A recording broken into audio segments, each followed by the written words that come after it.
Hello, everybody, and welcome back to another episode of Matt and John Make a Podcast. This is episode 49. We are 1 week away from the 1 year, or just about 1 year anniversary of this podcast. July 28th of 2019 was our first posted episode on YouTube. So next week, we're going to have a somewhat retrospective show talking about, I guess the 1 year of what we're doing, and then maybe some little stuff too. We'll see what happens, but I can't believe it's been a year since we dove headfirst pretty much into the podcasting world here on the YouTube. So I can't wait for that. It kind of blows my mind. It's been a year already. A lot of time spent. I can tell you that much. A lot of time spent talking and hooking stuff up and electronics, and either doing stuff here, doing stuff at your house, having video, having no video, doing Zoom. So very, very interesting. We'll get touch more on that obviously next week. But this week, the big story of the week that just came out not too long ago, I guess the Washington Post broke the story, is that 15 women accused top Washington Redskins executives of sexual harassment. And a report, like I said, from the Washington Post. The article I have in front of me right now is from Insider.com, because the Washington Post, and I'll again link to this in the description below. I think the Washington Post, you have to be subscribed to see the whole thing, because as soon as I scroll down, that thing pops up about subscribing, and so basically, I can't do anything. So pretty much like the Athletic thing, or any other thing right now. But the Insider, this article, and links to it, the Washington Post, so that's there, and they obviously attribute to the Post there, so they're not stealing the story. But again, I'll have this, linked, and then links to that. So if you want to check this out, it pretty much summarizes everything instead of the whole thing. But so if controversy wasn't around the Redskins with their name, now they're in a bigger controversy, one may say. So this past Thursday, yesterday, as we're recording this on the Friday, you have the accused the team of having a culture of sexual harassment toward female employees. Like I said, there were 15 women that accused the top executives. Several members of the organization have either resigned or were fired after the team was approached about these allegations. And apparently a report from 2018 from the Times talked about a trip to Costa Rica, which yes, team cheerleaders are asked to participate in a revealing photo shoot with I think sponsors of the team present. So a lot of just crap here. What was your first thought about this? Because you brought this to my attention. I really didn't see it originally. I think I heard, it's one of those things when I'm on Twitter, like I see stuff, but like I don't go into it. Like it's back in my mind, or I see it trending, but I never really like look into it. But my first thought is just the Washington Redskins are just continue to be a complete dumpster fire. Yep. Definitely one of the worst managed sports organizations in all sports. Like you think of teams such as like New York Knicks, who are really probably are like the worst ran sports organization. It just, you just cannot believe that this stuff was actually going on. And like on top of that, they have been having their whole thing going on with with their actual team name, which, as you know, that is changing. Which that was made official, I think, a week ago. Actually, that might have been on like Monday that they made official with that there. So there's a ton going on, and it just I mean, just for myself as a football fan, it makes me glad that I support a team in the Steelers who are ran by first class owners in ownership, who run a tight ship, who don't like just like this stuff just doesn't go on. And you can, and supposedly to Matt, supposedly they the Redskins, they fired, I think it was like 2 executives. It's like back in June or so, and it just came out of like nowhere. I think, yeah. Yeah, I gotta think that's. I think we know why. Yeah, there was at least two here accused were a radio broadcaster, Larry Michael, who says here retired, and director of pro personnel Alex Santos was fired. I believe it says here. Yeah. At least in the terms of Michael here, it says 7 former employees said Michael would often inappropriately talk about women in the office. And then Santos was a subject of an internal investigation. He was being accused of several unwanted advances toward reporter Rhiannon Walker, who covers the team for The Athletic. Part of that was quoting, again, in this insider article. Yeah, Santos was fired. Michael retired. And it says here the Post also got text messages that have been said to be between a former assistant director of pro personnel, Richard Mann II, and a unnamed female employee. He said he wanted to give the female employee, quote, inappropriate hug, and don't worry, that will be a stapler in my pocket, nothing else, unquote. Yeah. So, oh God. yes, I was. You know what this one feels like? You ever see those? Not feels like, but like, at least the culture in some spots. Have you ever watched like? Top of my head, like Agent Carter. You wouldn't watch that. Mm-hmm. How so back was like 50s. Yep. How like everybody acted toward women, and like I felt like that's still going on. Like back then, it was like accepted, right? Yep. Like, women didn't do anything because they were afraid, and they were just thought on like very below men in the workplace. Yep. So I feel like that culture is somewhat going on. It has been going on, but just now stuff's coming out more, which is kind of crazy. That yeah.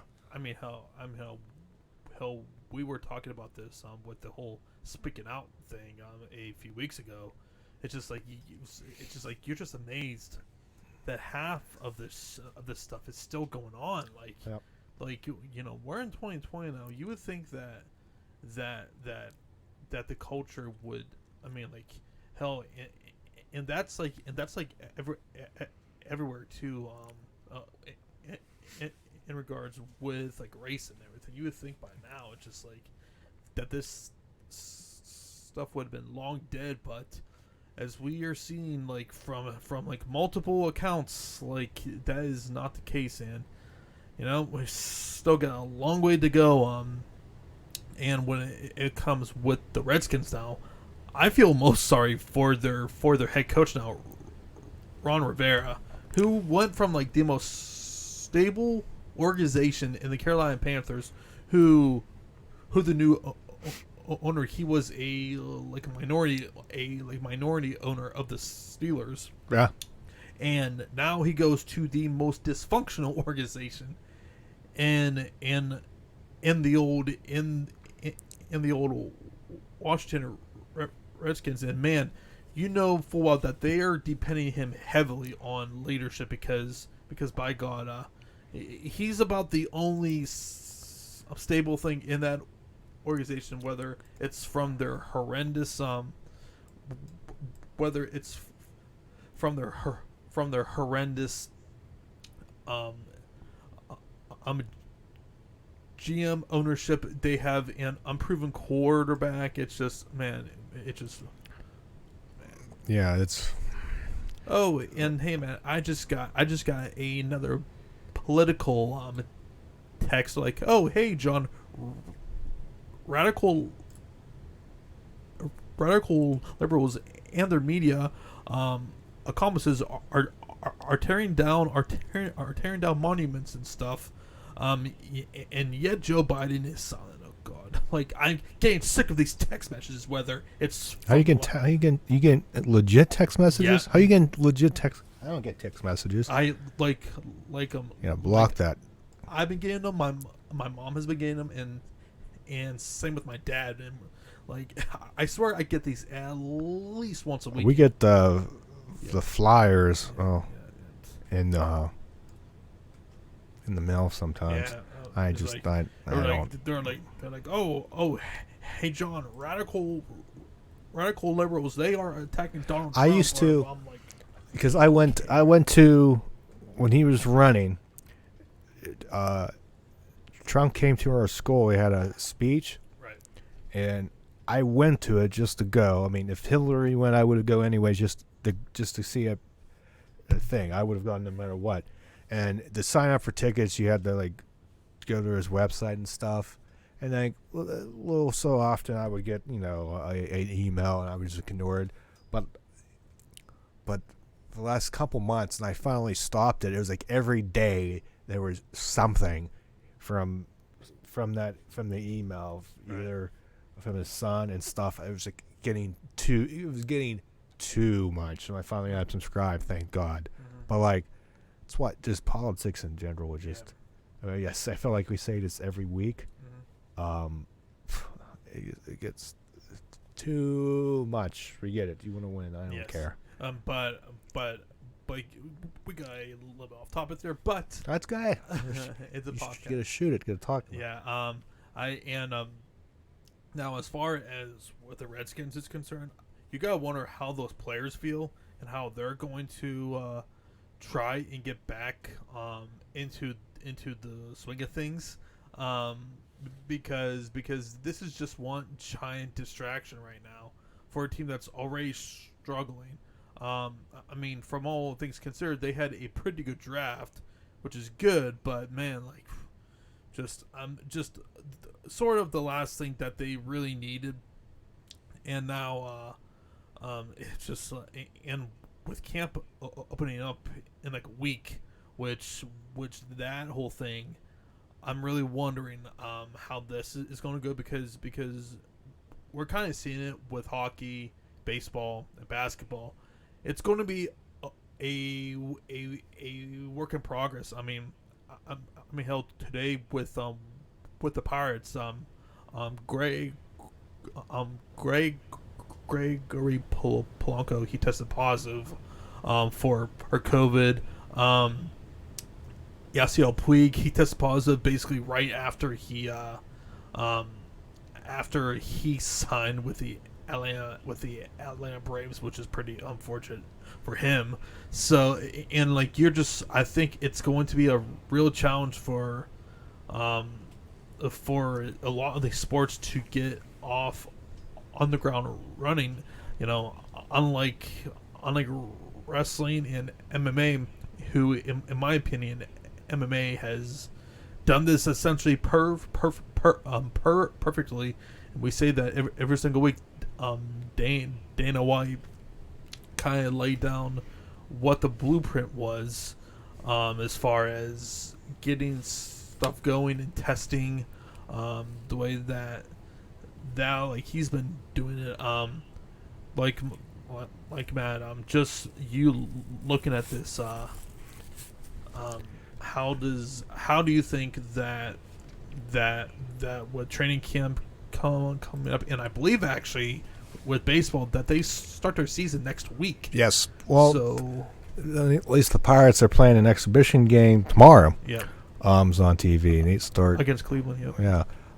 Before I say that, is your volume on your computer up? Yeah. Because I was hearing like. Yeah, I'm wondering if that's because of that.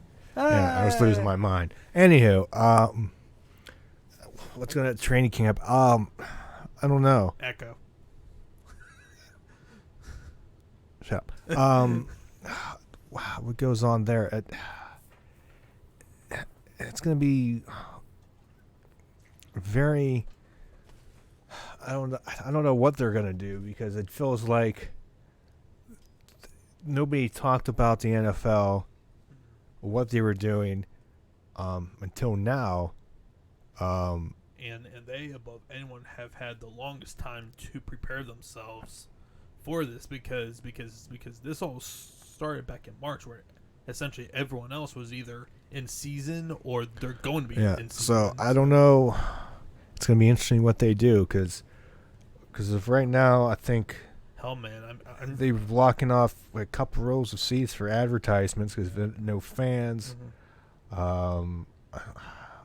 It's the player safety. That's what they have to deal with. I don't see how they're going to freaking do this because you're even seeing with college sports, like a lot of conferences are canceling fall sports, and I mean it hasn't happened yet with like major Division I schools, but you gotta figure sooner or later when cases just keep on rising and not really getting any better, I just really don't see how this is going to exactly work. Yeah, I don't know. I mean, like, I think the numbers of baseball came out and it was like less than 1% test positive. So, Yeah.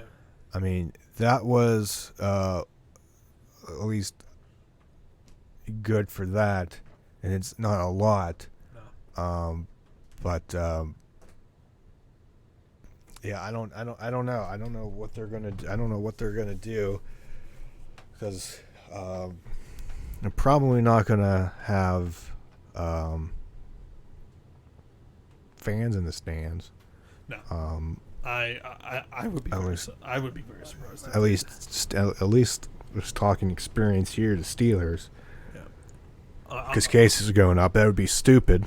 Well, did you read? I think it was this week that supposedly that they are in the final stage of like testing for the vaccine. Supposedly, Yeah, some antibody test or something. Yeah, so we'll see if that happens. But I feel like always, I don't know. But I think it's the closest we can get. So we'll see what happens there. If it.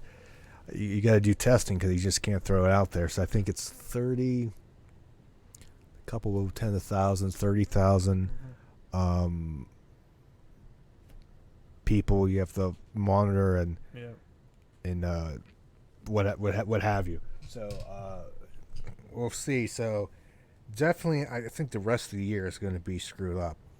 Yeah, I mean, like as far as sports and hell, even for us as with our professions, I know for me, like, I would be shocked if we get back to any sort of normalcy this year.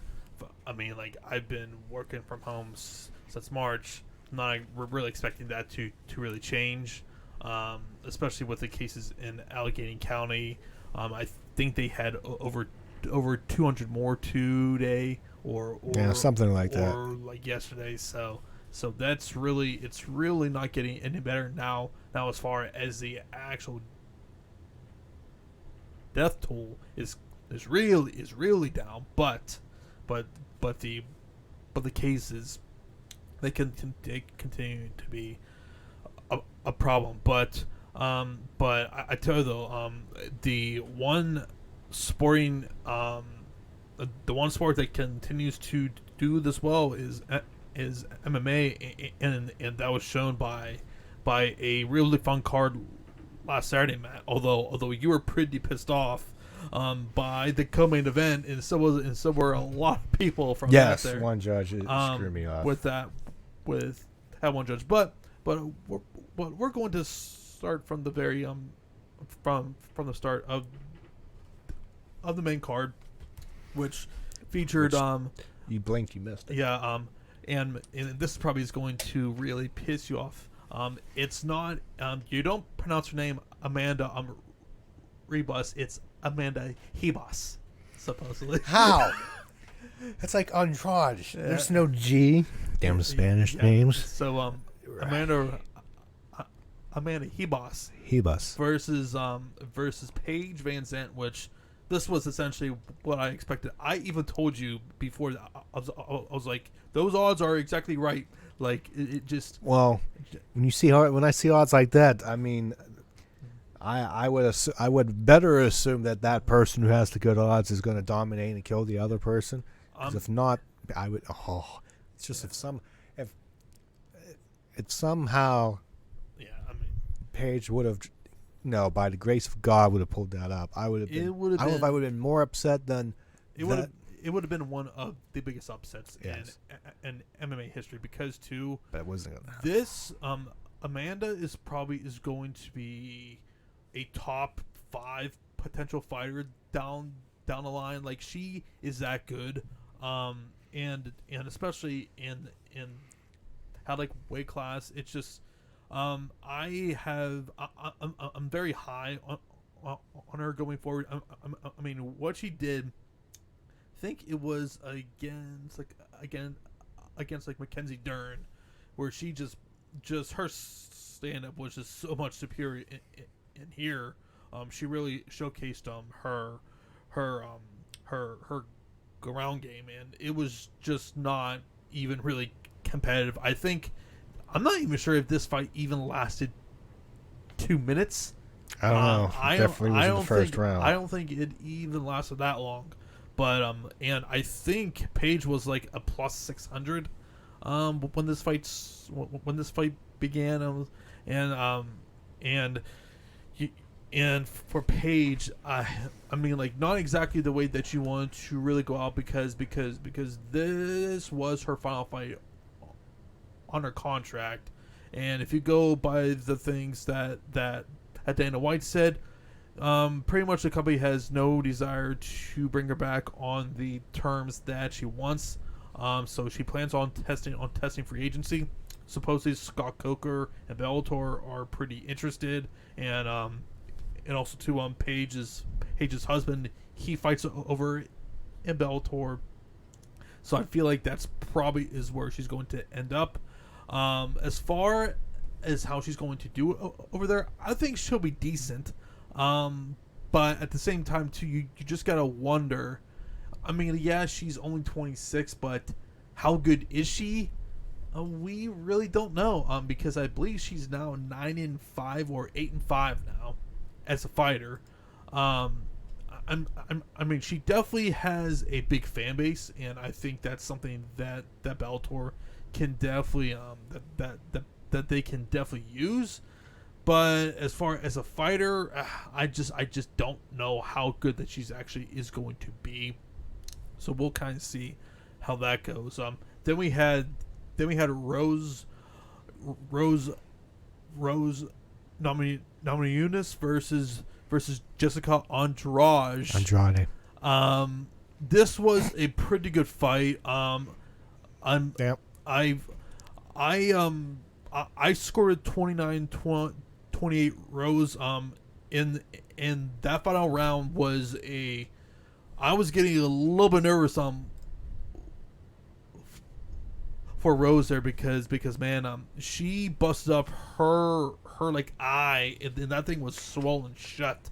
I really thought that there was a chance that she was going to get finished, but she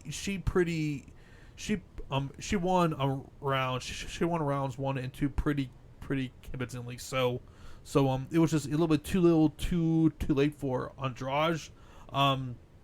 Some of her corner, you got kind of question what advice that they were giving her, because I think it was like in rounds 1 or 2 where they said that she probably won. I'm like, I'm not sure about that, but a very hard fought win. For Rose, I gotta think that she's probably getting the title shot against like Zhang Wei Li. which that's the fight that I really want to see. And I mean that could be a really really fun fight, a very exciting fight. So I'm hoping that's where that's what Dana and the company goes to. Then we had our first of 3 title fights. Peter Yan versus Jose Aldo. Well, man, I would say for the first 3 rounds and you could probably say 4, that this fight was really, really close. And then in round 5, Jose was pretty much out of gas, and this ref, pretty much just let Jose out there to freaking die, because there was a good 90 seconds at the end, where he's just getting just demolished, not defending himself, and just in a freaking turtle shell. I'm like, and like I get he was trying to give him every opportunity to come and fight back, but he wasn't even defending himself. Yeah. Like I think that it could have been a lot better done to protect Josie, but it is what is. Peter Yan, he wins, and he is your brand new bantamweight champion. And obviously this was this title fight was made after Henry Cejudo vacated his title, who supposedly is currently in contract talks with AEW, which is kind of interesting. But that is interesting. Yeah. So. Well, he did show up on. Yeah. On Dynamite. So it's not that much of a shock. No. So now for Yan, I gotta think his fight should be against Aljamain Sterling. The guy won in about 45 seconds on UFC 250, I think it was. He's the man who deserves this title shot. I don't know what Dana is saying after he was like oh I don't know. I'm like I what else does Aljo need to freaking do here? So hopefully that's the fight that they go with. Then we go to probably the most controversial fight on the card, and that was Alexander Volkanovski versus Max Holloway for the featherweight title. These freaking judges, man. That's the closest fight of the night. And I will preface this by saying that it was a super close fight. But if you go by the freaking guidelines that are supposed to be going into an MMA fight, I don't know how you give Alexander 3 rounds in this. Like, to me, clearly rounds 1 and 2 were clearly max 1. Round 3 was pretty close, and so was round 5. But I mean, like, so and I think one judge gave it 49-46. I'm not entirely sure about that, but still, it's like I don't know what they were actually watching, and you could tell it was bad because like everybody. And Peg John McCarthy, him and Josh Thompson, they have their own podcast and everything, and like John, he was actually one of the people who actually put in what the actual rules of judging are supposed to actually be, and he called out, I think it was like 1 or 2 judges who's basically said that they have no clue what they are doing, and that it just, this was nowhere near like, there's no way that Alexander should have won. And now because he won, that kind of screws Max up, because you're probably are not doing a third fight between these two. So now as far as like Max is concerned, he kind of goes in the back of the line. And I'm not exactly sure where you go with Alexander. Maybe you do the fight um of the winner of Zabit and Yair, maybe. But so some questions going coming out of that, and now like man, like I mean, like it's bad when literally up and down my Twitter feed is like all Like, robbed bullshit, like just yep. every That's what I derogatory. saw too. Yeah, just like just a horrendous Shock. yeah, just utter shock by everyone. Yeah.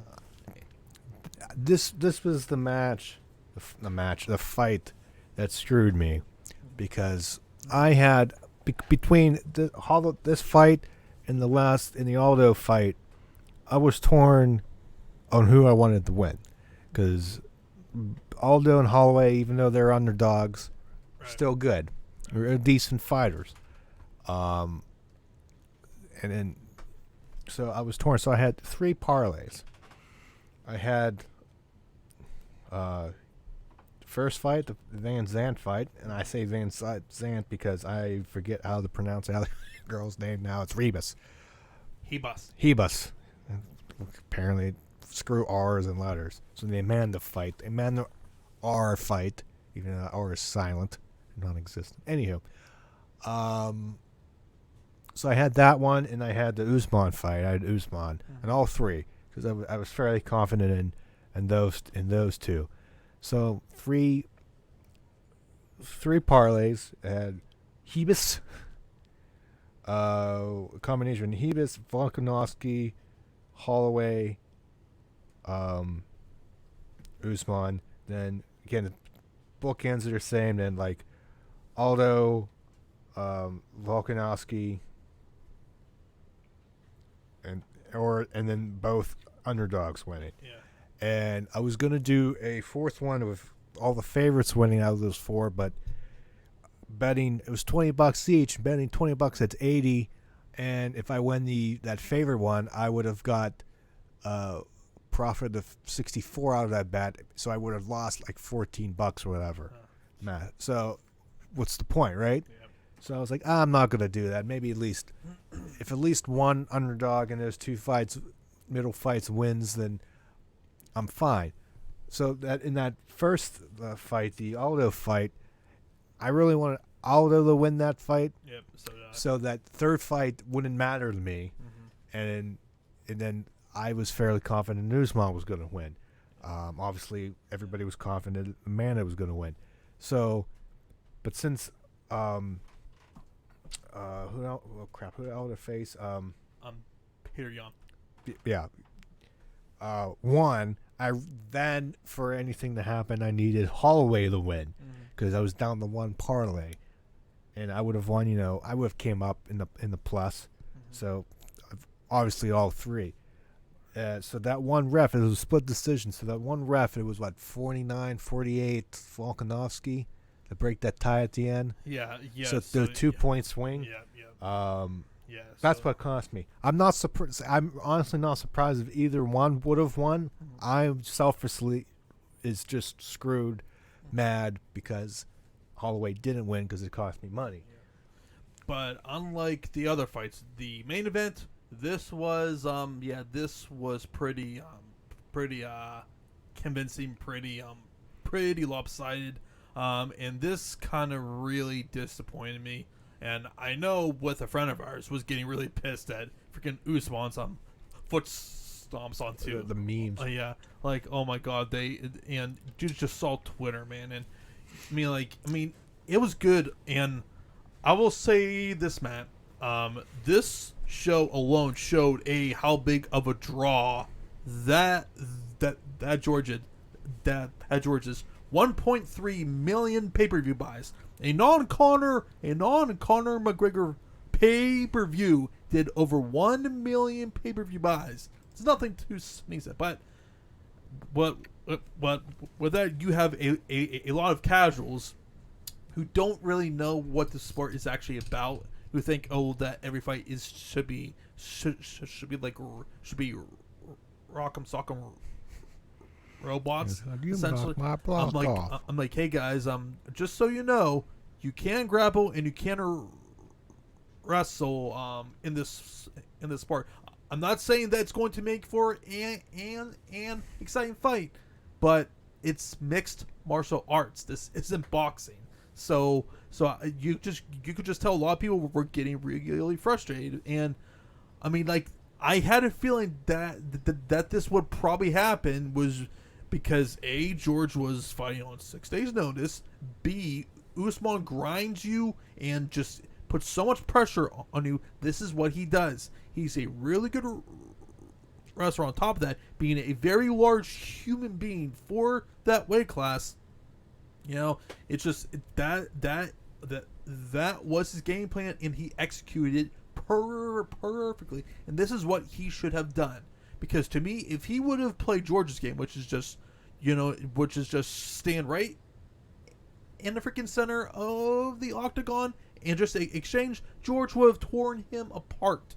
But instead, he got into the freaking clinch, and put himself up against the fence, and he just grinded him for 4 or 5 rounds. And I mean, I completely agree. I think 2 out of the 3 judges scored it 50-45. I want to say one of them gave George round 1, which I was like, I would probably have given that to Usman as well. So, but all in all, a pretty fun card. Even though there was a lot of people really disappointed by that, but I even think, regardless of this result, Matt, that even in a loss, George came off really well. He accepted a fight on 6 days notice.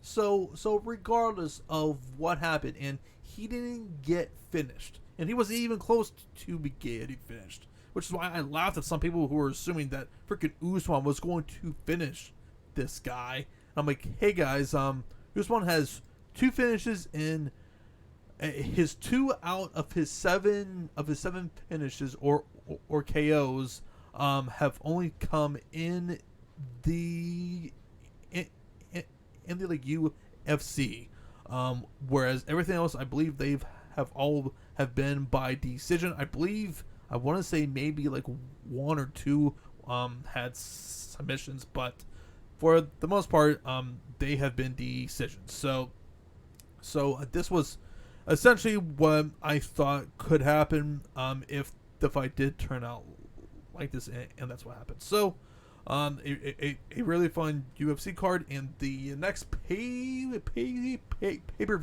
is probably Daniel Cormier's final fight, which is, I believe, August 17th or something like that. So that'll be for the next card, Matt. All right. So what do you want to talk about next, Matt? Too? No, kind of switch. Yeah. Here we have some Star Wars news that's come out, and the article I'm using here is Collider.com, and you Google those other websites. But apparently, Star Wars in 2021 is getting a new animated series, and it's going to be Star Wars: The Bad Batch.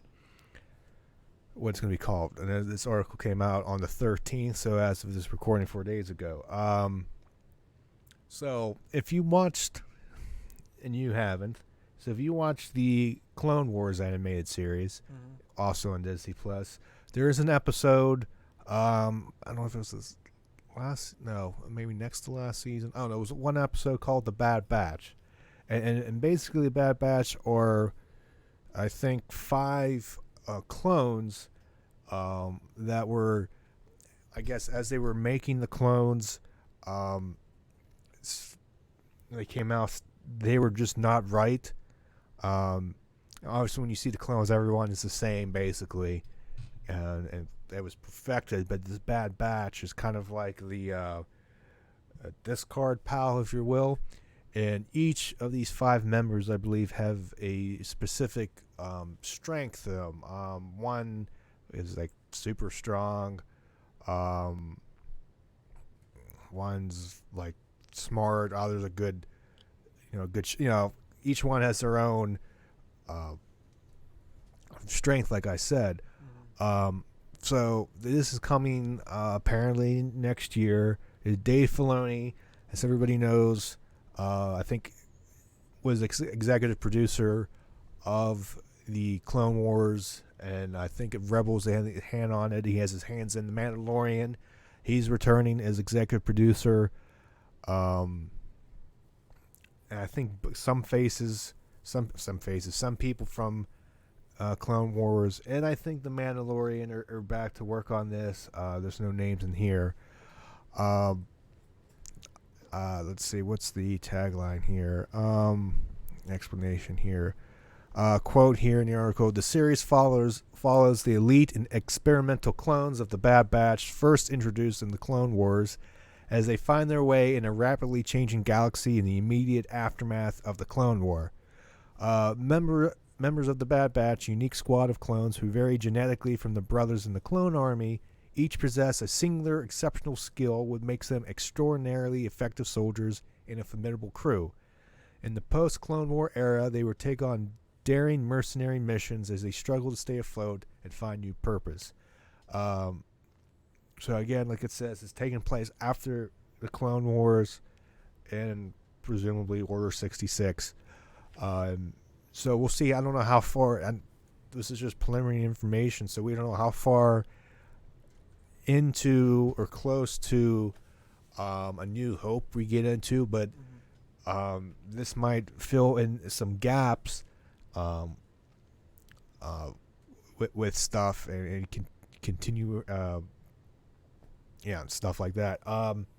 There was another article I read. It was pretty good, like 3 or 4 things that this can fix, and it was really good. So, I mean, for me, who's watched the Clone Wars, because until Disney Plus never saw it, so I binge watched it pretty much.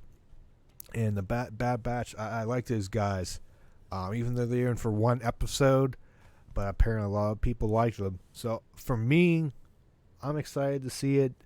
We already have The Mandalorian season 2 coming out later this year. So next year we get this, and then down the line we have the Obi-Wan series. I think that's confirmed. Isn't that being sort of delayed though because of like I don't know if I've read something that's still on time, or maybe it was The Mandalorian. It was still on time. Yeah, because with the Obi-Wan, they closed everything down for the. It's probably delayed, but that's still, obviously that's still coming. I don't know, something else coming. I don't know. I would have to look here. But we have that. Yeah, and then obviously we have that pivot a little bit on that. We got obviously the Marvel stuff getting in high gear next year. So yeah, I'm excited with this. I mean, I know you haven't seen it, so you don't really have much of a one way or the other. But I'm excited. I liked the at least that episode. So yeah. So that's that. So that's something to look forward to in the Star Wars universe. The ever dividing and controversial You could say that. Yeah. So that is that, and again, I'll have this Collider article in the description, and use that. There's really not much information out there. There is an image of the title that came out, but other than that, I think if I check on their Twitter, it's maybe Disney Plus. I don't think anything, or at least Star Wars Twitter. I don't know if I don't even know. Yeah. They tweeted about it. Let's see if on their article if there's any like other stuff that I've missed here.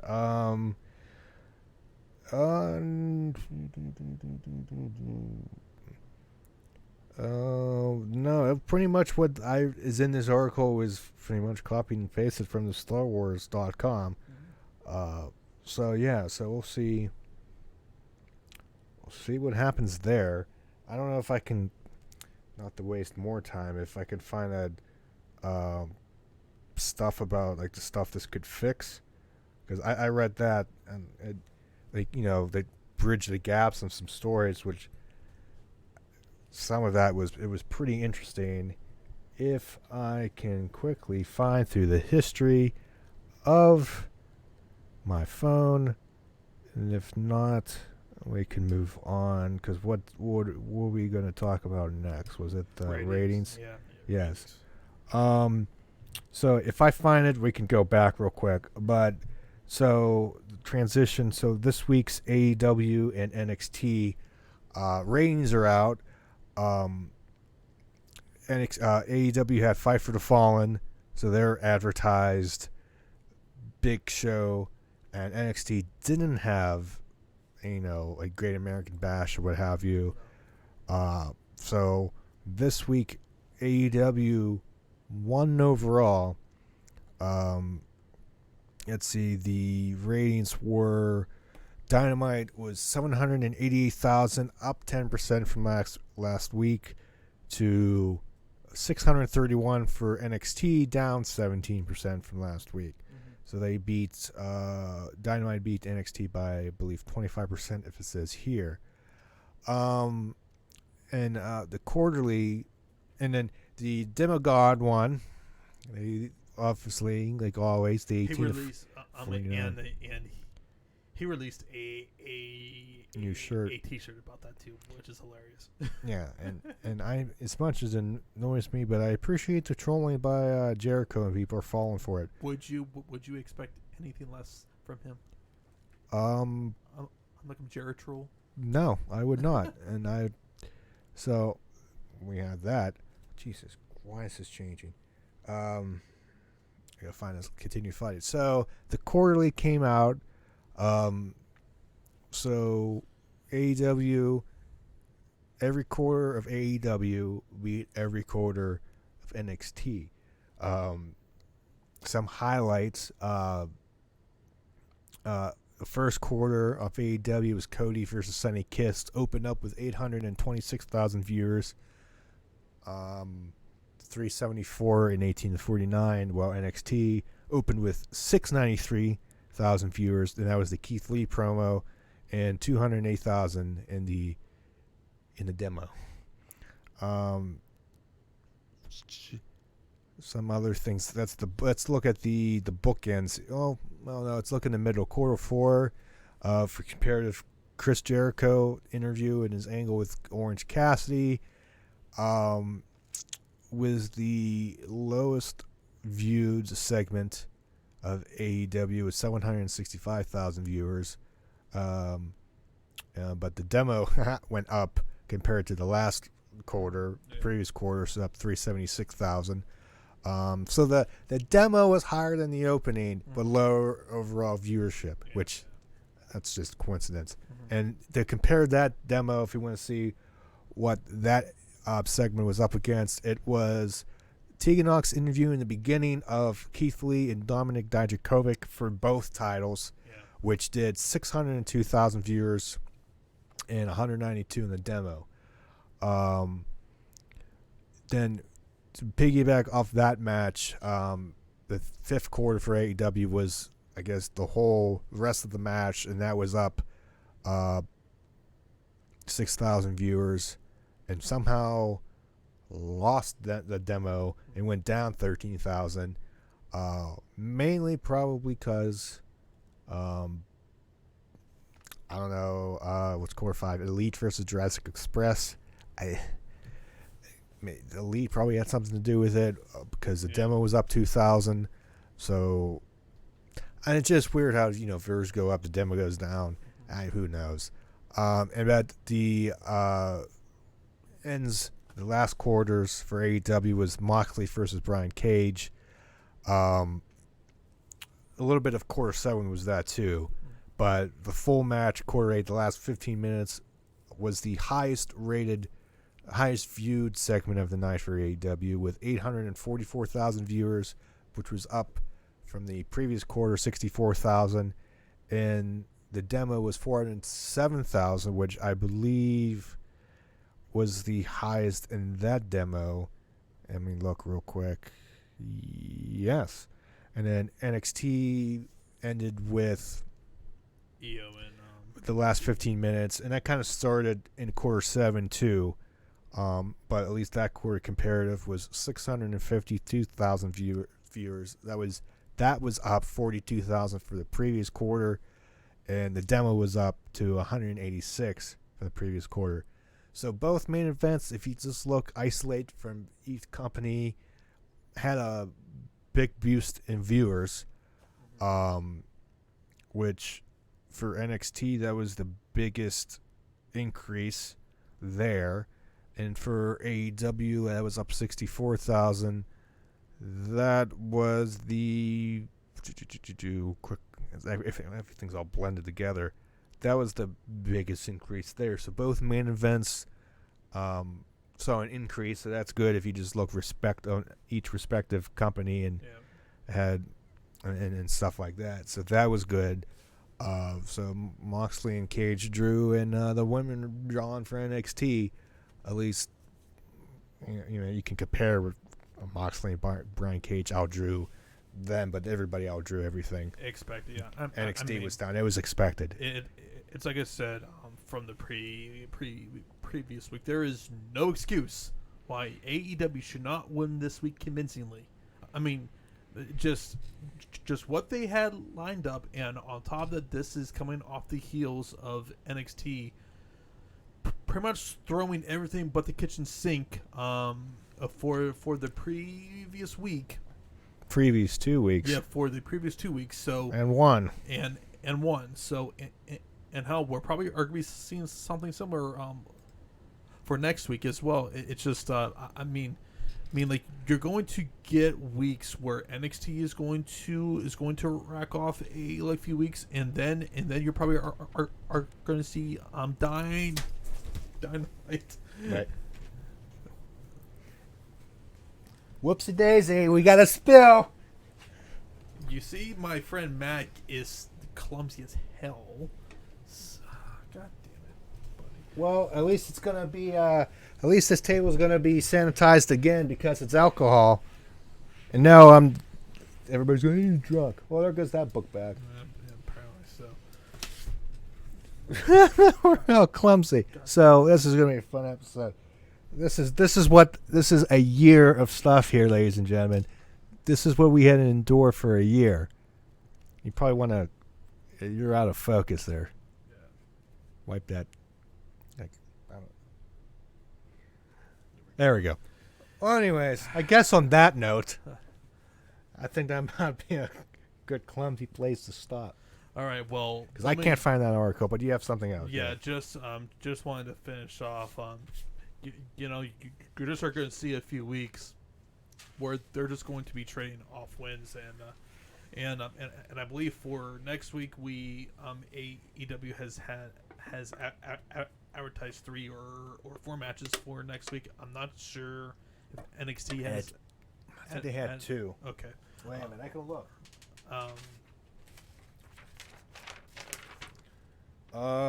Killian Dane, Dexter Lumis, and Karrion Kross, and Dominic Dijakovic. Okay. Yeah. I forget. Oh, yeah. We have Evilise versus Diamante. We have the Bucks versus Airbnb, or AKA Butcher and Blade. I'm trying to. I want to say that the Jurassic Express also have a match next week. I cannot remember off the top of my head. And also Cody has his open challenge as well for. We don't know who's he's facing. Yeah. Right? I'm hoping it's someone a little bit better than Sonny Kiss. No offense to Sonny Kiss, but not exactly clamoring for a Sunny Kiss match. But yeah, guys, that will pretty much wrap it up here, Matt. I'll let Yes. you close. So, yeah, I guess thanks for watching, and apologize for whatever happened on my spillage. I don't know what I was doing. Yeah, I know. Shut up. Anywho, we'll be back this Wednesday for our weekly live reaction live stream to an AEW and NXT. So look out for that. Be here on the YouTube channel, and then next week on the podcast, we are going to have at least pretty much like I said, our retrospective episode about 1 year. It'd be episode 50, the big 50. Again, it's not, even though we've been doing it try to do it every week, and it should be 52-ish. There was, I think, a week or two we couldn't do it for whatever reason. So, anywho, so we're talk about pretty much how we started this and the tribulations and all that fun stuff. And maybe I'll find the original one. Maybe there'll be a post that into the episode. I don't know. We'll see. We'll see what I want to do. I might still have it. It's probably in here, the whole hard drive here. So we have that for next Saturday. I don't believe we're going to do a